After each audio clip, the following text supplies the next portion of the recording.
Hello and welcome to my studio. I'm Kristen Olson Stone. Today I'm going to show you how to paint this beautiful, vibrantly colored seascape of Laguna Beach in Southern California. The seascape could be anywhere if there's flowers growing by the sea and the water is beautiful. I'm going to be using Rembrandt paints and a silver brush, black velvet brush. This is the reference photo that I'll be using for today's painting demonstration.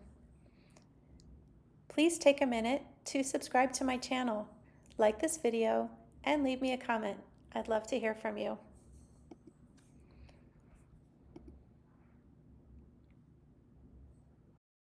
If you'd like more in-depth painting lessons and the reference photo and some other information, you can head on over to my Patreon channel at patreon.com/Kristen Olson Stone.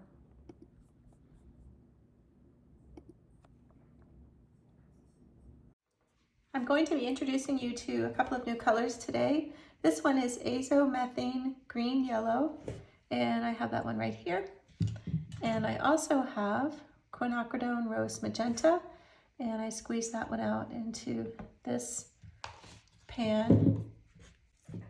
I drew this with my TWSBI Diamond 580 pen using the Atramentis archival ink. And I'm painting today on a pad of, or a block of Rembrandt watercolor paper. This is all cotton paper, 300 GSM, 17.8 by 25.4 centimeters, or 7 inches by 10 inches. I'm Kristen Olson Stone, and today I'm going to show you how to paint a beautiful scene of Heisler Park in Laguna Beach, California. In the foreground, you'll see a lot of statice flowers, which are the blue, purple, and pink flowers on the right. And on the left, you'll see some wild daisies, which are the light yellow flowers. In this scene, there isn't much of a path, but you can kind of make one out between the two sections of flowers. And I widened it in the center, and I'm going to make it a sandy path all the way to the beach. I also find that people like big wide beaches, and so in my composition I made the beach bigger than it is in the reference photo. There's a lot of white out in the center section of the reference photo, and I'm going to make that more of a deeper blue because I don't think the white adds much to the composition. And I enlarged the clouds, and I'm leaving out the trees, so those are quite a few changes. I'm going to start with the purple statice flowers, and I'm going to mix this pretty magenta color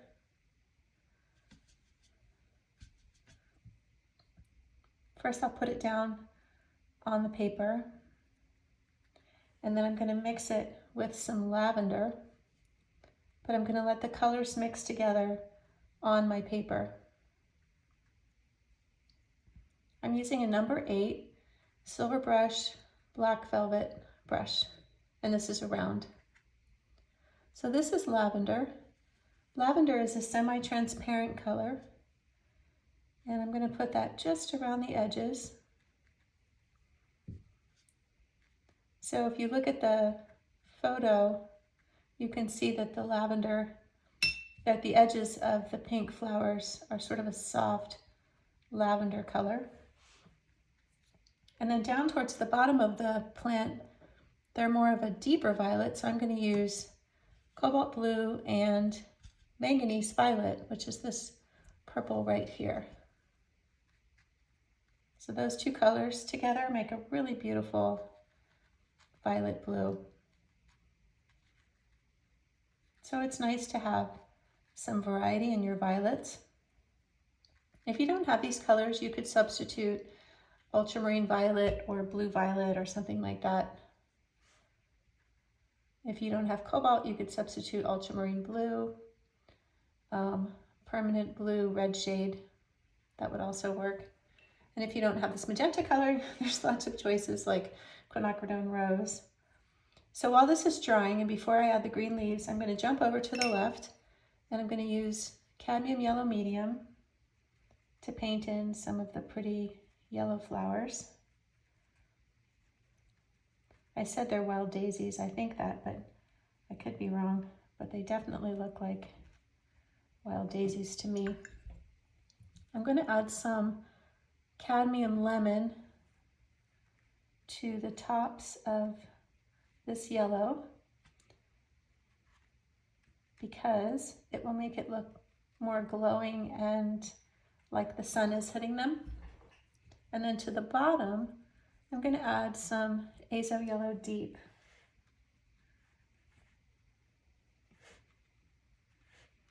Right into the bottom of these flower clusters. So while that's drying, I'm going to jump now into the sand. So I'm going to use yellow ochre, and I'm going to add a little burnt sienna to it as it gets close to what will be the underside of these plants. I'll paint that right over to the right and the left side. Now I'm going to use Naples Yellow Deep. I'm going to continue this sandy color. So I have a nice sandy path, which looks much better than the dirty, messy path in the reference photo. And take the viewer right down to the beach. I often find that in landscapes, it's really nice to have a visual way to get from the foreground to the middle ground. And a path is a great way to get the viewer from the foreground to the middle ground. Now this section of the water is very light, almost like a yellow green. So I thought this Azo green, I'll call it Azo green for short, would be perfect for that. And I'm going to add a little bit of phthalo green to it and some cobalt turquoise. Whoa, I got too much. I'll pick up some more of this Azo green. But I want to have a very, very light, shallow area in the water. So whatever colors you're using, stick with a greenish blue and a transparent yellow, and you should be able to get this nice, shallow looking section of the water. To the right and left of it, the water is a much deeper blue. So I'll use cobalt, and I'm going to mix that with cerulean.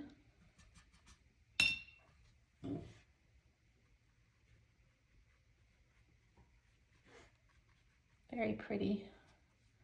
I'm going to add some of this green to it, right? Oops, I had a little too much green. Okay, there we go.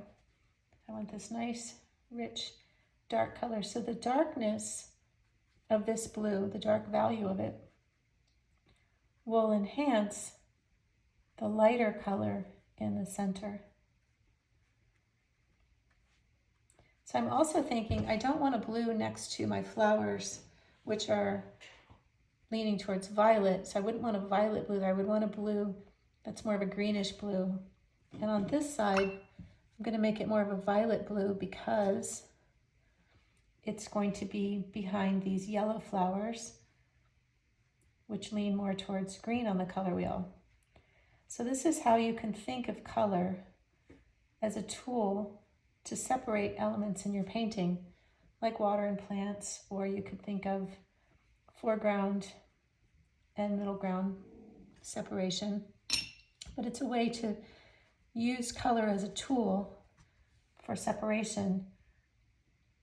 I'm going to jump to the background now and put cobalt blue back there. There's a tiny bit of the magenta mixed in with it, which is fine. I want the blues to go from greenish blue in general to more of a violet blue towards the background. Now I'm going to pick up some cerulean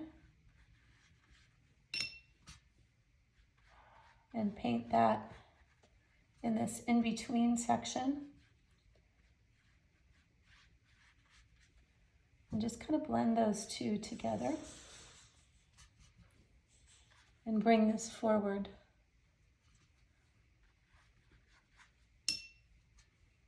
This green is, or this blue is a little bit richer. It's a little bit opaque or semi-transparent. This deeper turquoise.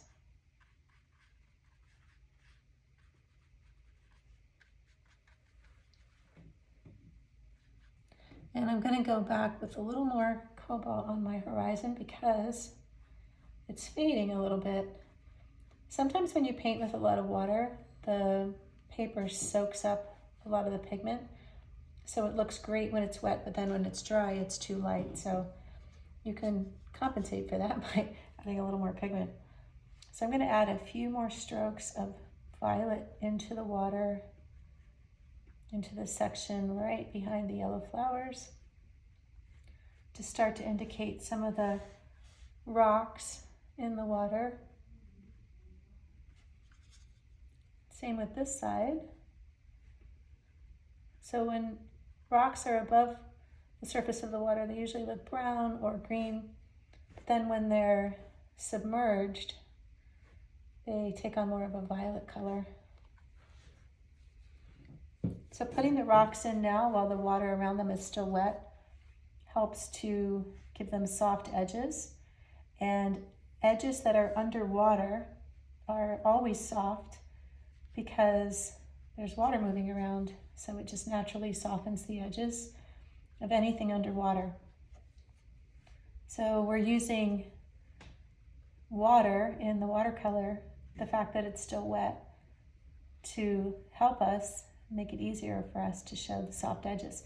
So if we painted this color over the paint when it was completely dry, we would have to soften each one of the edges manually with our brush. But if it's wet, the water does the work for you, which is really nice. Now I'm going to jump up to the sky, and I'm going to use cobalt blue. It's a nice sunny day, and we want a nice bright blue sky. Not too dark. Remember that the sky is always the lightest overall color shape in your painting. So right now I'm just using water, and I always think it looks more interesting in skies to make vertical brush strokes rather than horizontal brush strokes. Gives it a nice texture and sort of this upward, light, happy movement. So underneath the clouds, the horizon is very, very slightly lavender. So I'm going to use quite a lot of water. I want my horizon to be light, but not having the horizon blue indicates some atmosphere, and you definitely have always a lot of atmosphere when you're near the ocean because it's always more humid. There's the more moisture in the air gives the atmosphere. Okay, so I'm going to add, whoa, not that much. Just want to add a little more color than what I had. And I want to make sure that it's not even. I want the color to be moved around a little bit by the water. So inside the clouds, you can see on the reference photo, the clouds have white around the edges and they're dark in the middle.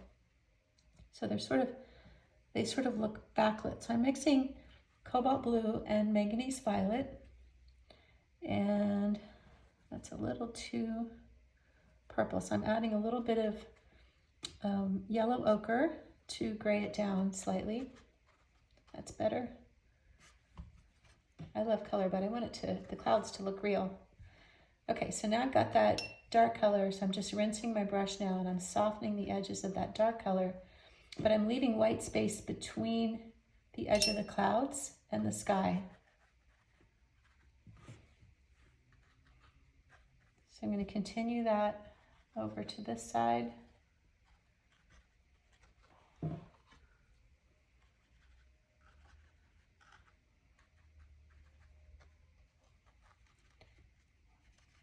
And I'm just going to fill it out to the edges. And then I want to put a few more clouds towards the horizon. So I'm going to mix cobalt blue, yellow ochre, and a little bit of this manganese violet. And just put a few more clouds, smaller ones, so you get the look of repetition, clouds repeating from larger to smaller on the horizon. And now I'm just using the very point of my brush to make even smaller clouds like that. So we've got some layers of clouds. Now we'll paint the greenery in the foreground. So I'm going to use permanent green yellow, and the yellow green where the status flowers are, it's very, very yellow, very, very bright. And I want to make sure it's much greener than the water in the shallow section of the ocean. So I'm just painting around my flowers, leaving little bits of white to keep that light, airy, happy feeling. I like my art to always be joyful and happy looking. So the greenery on the yellow flowers is more of a bluish green. So I'm going to add cobalt blue to that same color to make it more bluish green. I'm going to add the greenery on this side to the bottom of these flowers and pull some of it up between them and through them. There. So while that's drying, I want to paint the shadow color. So I'm going to use manganese violet and cobalt blue and yellow ochre. And I'm going to paint a nice shadow color. I need a little more yellow ochre, not quite, and a little more violet, just a little too blue looking. There we go. I'm going to pull this shadow across. So in the reference photo, the shadows go from top to bottom, but I think shadows look better in landscape paintings when they either go from left to right or right to left. So I made that change. I'm able to use the same reference photo and do quite a few paintings from it because I make so many changes. Can make a lot of different paintings out of one really good reference photo. I'm going to take a little of the same color. I'm going to add some texture to my beach. I just rinsed my brush because I wanted to get a little bit of the pigment off there and make it a little bit lighter than what was here. So I'm just going to gently make a few more marks. So these aren't really deep shadow colors, just a few marks to indicate texture. And I'm going to take those right out into the shallow section of the water. Now I want to add some deeper, richer greens to the status flower. So I'm going to use hooker's green, and I'm going to mix that with burnt sienna.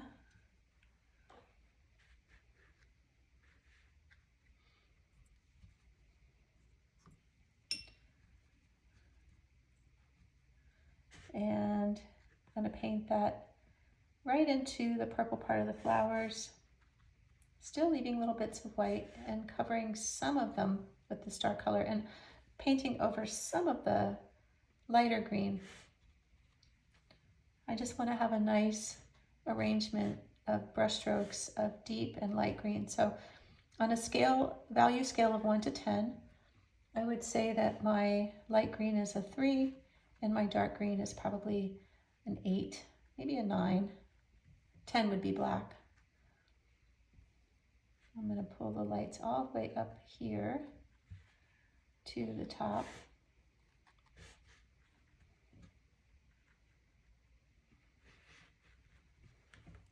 And now I want to make some darker greens on this side, but I want them to be bluer, in line with the lighter green also being bluer. So I added some cobalt blue and some manganese violet. If you don't have manganese violet, You could always use mauve or quinacridone, purple bluish. Cobalt violet would probably be too light. There's a lot of choices out there for violets, or of course you can make your own by mixing a cool red, like a pinkish red, with a nice violet blue. So I'm really accentuating the lights and darks on the flower on the left side because the sun is coming from the left. So I want the value range between the dark and the light to be farther apart. Whereas on the right side, it can be a little closer together. I'm also going to add a few marks of a deeper blue to some of my status flowers. So I'm going to use manganese violet and cobalt blue. Just want to add a few deeper blue colors, blue-violet colors to my status flowers, like this.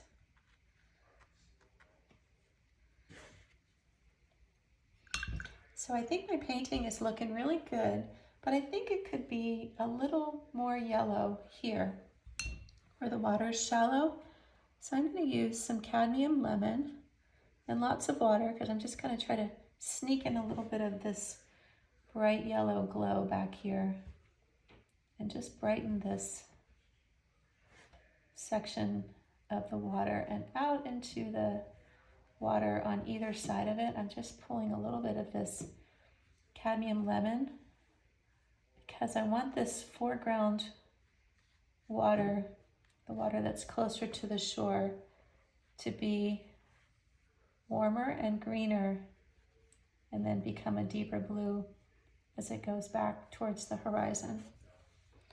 There, that really did wonders. I'm going to put a little bit of this yellow also in the sand. I accidentally got a little green there. A little of this yellow in the sand here. And I'm going to put a little bit of cadmium yellow deep into the foreground sand, just to bring the foreground forward a little more and to bump up those colors.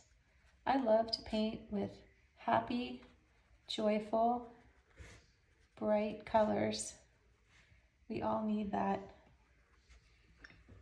And I'm also going to put in a little bit of this magenta,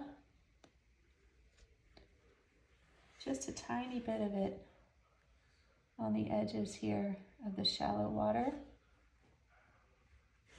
just to add yet another layer of interest.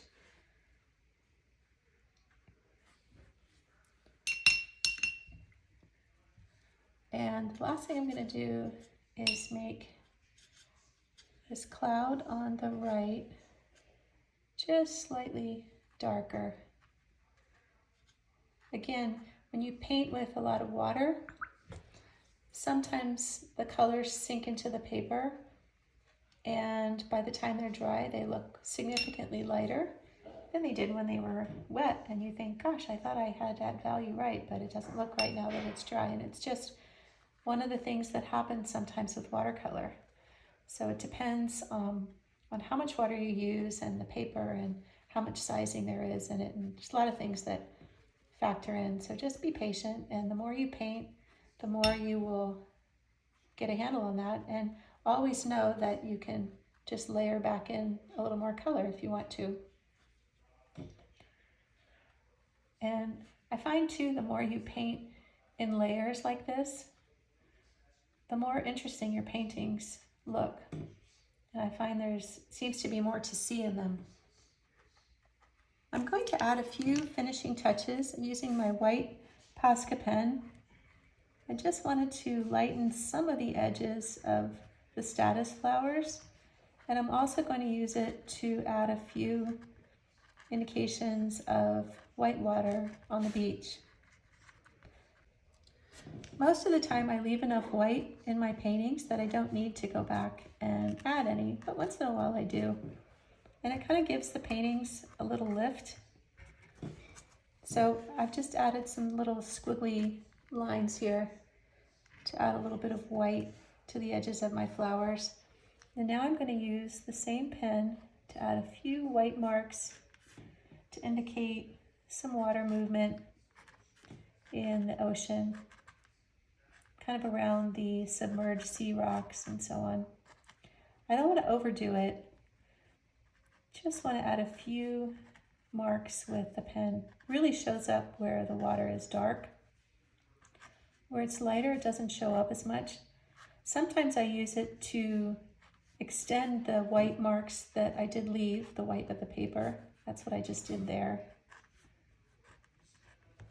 There, I think that's enough. Oh, maybe I'll put a couple more out to sea.